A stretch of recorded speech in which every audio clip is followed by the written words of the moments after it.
So the date was April 4th, 1968. And I had to look it up because I couldn't really remember. And I also, the temperature that day was 70 degrees. But to me, 5 years old, after standing out there for hours, it seemed like it was 100 degrees. We were standing outside and there were hundreds and hundreds, and I mean maybe like a gazillion colored people. And they were everywhere. They were in the streets, they were on the sidewalks, they were on the hills, they were on top of buildings, they were on top of bridges, they were on the freeways, they were in backs of trucks, they were everywhere I looked. And we were waiting for something. I just don't know what it was. And I couldn't see. And I was 5 years old with my mom. And I had on my newest outfit. It was a yellow dress with a chiffon jacket, white socks with yellow flowers, yellow patent leather shoes, my yellow matching patent leather purse, and yellow ribbons in my hair. Before I left home, my daddy called me his sunshine.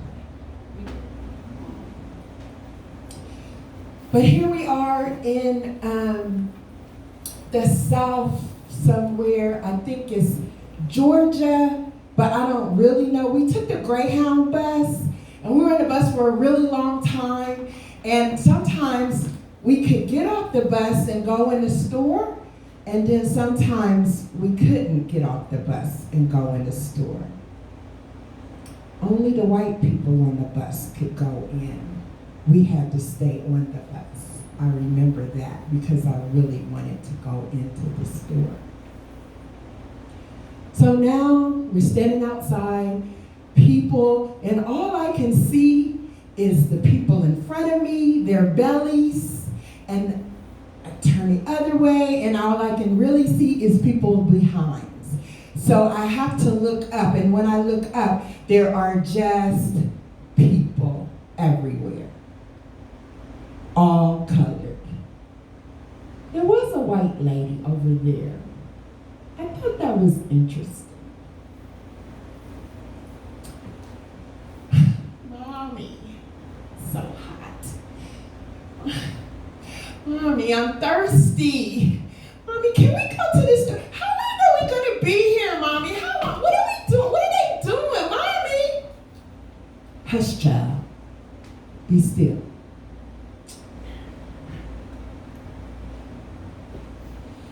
It was so quiet. It was all those people, but it was so quiet. And every now and then, somebody would start that song. We shall overcome. I knew the words. I learned them at church. And then I would look at my purse and look at my shoes and look at the people around me. And all of a sudden it was hot again. And I'm thirsty. Mommy, it's so hot. Mommy, I'm thirsty. Can we go? Mommy, can we go? Mommy, I'm thirsty. Can we go to the store? Mommy, can you got some water? Mommy, you got some candy? Hush, child. Be still. That white lady was looking at me. We shall overcome. I know we have been out here like 100 hours. What is going on? The people were looking. I don't know what they were looking for. Why are we standing out here? Mommy, mommy, mommy, mommy, mommy. Hush, child. Be still. The white lady walked up to my mother and she gave her a thermos. And she said, give the child some water. My mother said, ma'am. What? My mom said, ma'am? My mom was a grown-up. Only kids say ma'am. What is she? My mommy said, ma'am? All these things were going through my head, and I really wanted that water too. And I'm just trying to figure out what is going here. And the lady said, give the child something to drink. And my mother said, yes, ma'am. She took the lid off of the thermos, which is a cup, and she took the top off the thermos, and she told me to cup my hands. When I cut my hands, the lady said, pour it in the cup. My mother said, ma'am? She said, pour it in the cup. Yes, ma'am. My mother poured the water in the cup, handed me the cup, and I drank it, and that water tasted like the sweetest thing I had ever tasted. It was ice cold with like little chips of ice in it, and it was made in one of those old-time ice trays that was made out of metal, and I could taste the aluminum and the metal in the water. It was so cold, and I just remember drinking and savoring that moment and drinking it, and I finished the cup, and my mother took the cup from me. She took her handkerchief out, and she wiped the rim of the cup.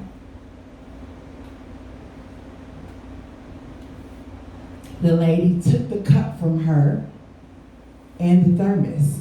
She poured the water into the cup, and she gave the water to my mother. She said, you drink. My mom said, ma'am? She said, you drink. Yes, ma'am. My mother drank the water. I'm looking around at all this happening or not happening. When my mom finished, she took her handkerchief and she was just about to wipe the rim of the cup again. And the lady took the cup and she poured water in it. And then she drank from the cup. I looked at my mom and there were tears rolling down her eyes.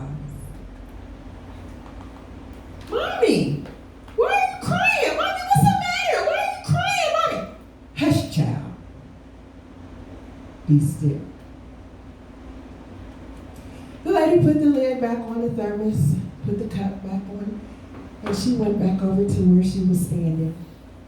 Finally, we stood some more, and then finally we started moving as a group.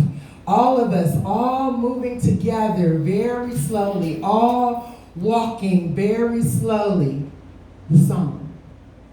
We shall overcome. We ended up in a building. It wasn't quite a church, but it was a big building, and there were flowers there, and there were people there, and we were walking up to a casket. And when we got to the casket, I could barely see over the edge of the casket. Just my eyes. And there was a man in a casket, and I knew who he was. We had pictures of him in our house. I'd seen him on TV. He was the Martin Luther King. We walked by, everybody was quiet. When I got to his feet, he had on a suit like most people. When I got to his feet, he had on black patent leather shoes. They were so shiny. They were like a mirror. And I saw my reflection, my face, in his shoes. I looked up. Mommy, I can see myself. Hush, child.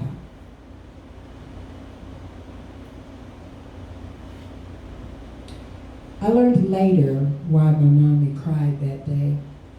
The man that had created so many dreams for folks was laying there. She was from the South.